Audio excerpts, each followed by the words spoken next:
Ya, pemirsa, pemerintah memproyeksikan akan terjadi perlambatan ekonomi di kuartal 1 tahun 2021. Dan kondisi ini masih dipicu kembali meningkatnya kasus positif COVID-19 yang membuat aktivitas masyarakat akhirnya melandai. Kementerian Keuangan memproyeksikan bahwa perekonomian Indonesia akan kembali mengalami perlambatan pada kuartal 1 2021 dibandingkan dengan periode yang sama tahun lalu. Proyeksi ini diberikan karena adanya jumlah kasus positif COVID-19 di tanah air yang terus meningkat, sehingga mengakibatkan terganggunya aktivitas ekonomi masyarakat. Dampak lebih jauhnya adalah akan menekan konsumsi rumah tangga yang merupakan komponen terbanyak produk domestik bruto (PDB) Indonesia. Adapun per 17 Januari 2021, jumlah kasus positif COVID-19 di tanah air mencapai 907.929 kasus dengan pasien sembuh sebanyak 736.460 orang. Bahkan pada Sabtu lalu, infeksi harian COVID-19 di Indonesia mencetak rekor baru, mencapai 14.224 kasus. Sehingga total kasus positif COVID-19 per 17 Januari 2021 mencapai 907.929 orang. Meski demikian, Menteri Keuangan Sri Mulyani Indrawati seperti dikutip kontan.co.id memproyeksikan pertumbuhan ekonomi baru akan mengalami pembalikan arah atau rebound di kuartal 2 2021. Sebab ada peningkatan kembali dari aktivitas masyarakat yang sempat tertahan dengan penerapan pemberlakuan pembatasan kegiatan masyarakat atau PPKM di Jawa dan Bali selama sejak 11 Januari 2021 lalu. Selain itu, dari sisi ekspor dan investasi sudah menunjukkan secerca harapan di kuartal 1 tahun ini, seiring dengan adanya pemulihan permintaan global. Berbagai sumber, IDEX Channel.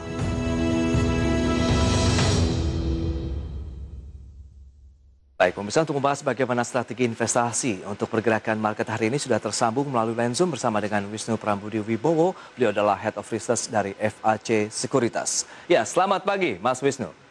Selamat pagi Mas Pras. Ya, apa kabar hari ini? Alhamdulillah baik. Ya, terima kasih juga atas waktu yang sudah diberikan. Kita akan mencoba menganalisis begitu terkait dengan pergerakan market. Wall Street masih tutup, sementara di Eropa masih mencemaskan terjadinya perluasan pandemi COVID-19. Apalagi muncul sejumlah varian baru dari COVID-19. Di dalam negeri pun tidak jauh berbeda. Vaksinasi diharapkan menjadi booster ya untuk mendorong perekonomian Indonesia. Namun di sisi lain, informasi yang baru saja kita sampaikan tadi bahwa pemerintah pun memprediksikan akan terjadi perlambatan pada kuartal 1 di tahun 2021. Sejauh mana sentimen-sentimen ini bisa mempengaruhi pergerakan market di hari ini, Mas Wisnu? Kalau untuk hari ini, sebenarnya saya lebih fokus ke sentimen regionalnya ya. Oke. Kalau kita melihat bursa regional itu cenderung positif ya, terutama di Asia gitu ya. Oke. Memang sentimen dari penurunan proyeksi oleh Bu Sri Mulyani tersebut, kami melihat itu sebenarnya merupakan hal yang wajar juga. Karena kalau kita bandingkan kuartal 1 2020 dengan kuartal 1 2021, itu kami memperkirakan masih akan melemah gitu ya. Okay. Cuman kalau kita melihat trennya dibandingkan kuartal 4 2020, itu cenderung membaik. Nah, jadi kita harus melihat dari berbagai sudut pandang juga gitu ya. Yeah. Nah, yang perlu dicermati bagi investor sebenarnya apa? Apakah memang regional yang menjadi pusat perhatian saat ini, begitu dengan adanya perbaikan dari PDB China? Ini kita tahu juga menjadi salah satu negara tujuan ekspor Indonesia, sehingga memberikan angin segar untuk market dan tentunya masuk ke dalam pergerakan IHSG nanti. Ya, kalau kami melihat pertumbuhan ekonomi China yang berada di ekspektasi itu menjadi booster tersendiri ya untuk market. Oke. Itu terrepresentasi dari kenaikan bursa regional hari ini. Jadi kalau kita melihat itu masih akan menjadi booster.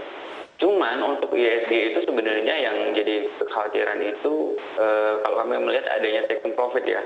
Baik. Mulai hari kemarin, hari Senin itu sudah mulai ada net sell asing gitu ya. Padahal sebelum-sebelumnya itu masih net buy. Jadi kami melihat tekanan belinya sudah mulai berkurang gitu. Jadi short term itu ada peluang taking profit.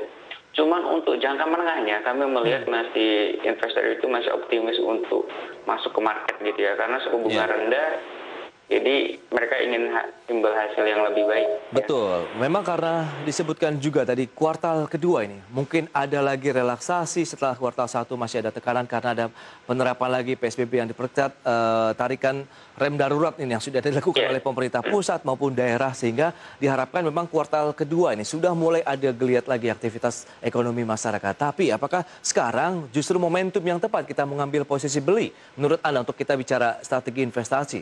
Mas Wisnu. Ya, kalau kami melihat pasar modal kita masih menarik ya. Kami melihat juga di ASEAN itu kita kinerjanya nomor 2 terbaik setelah Vietnam. Kemudian kalau di Asia Pasifik itu kita nomor 3 di bawah Vietnam. Kemudian di bawahnya Korea Selatan baru kita.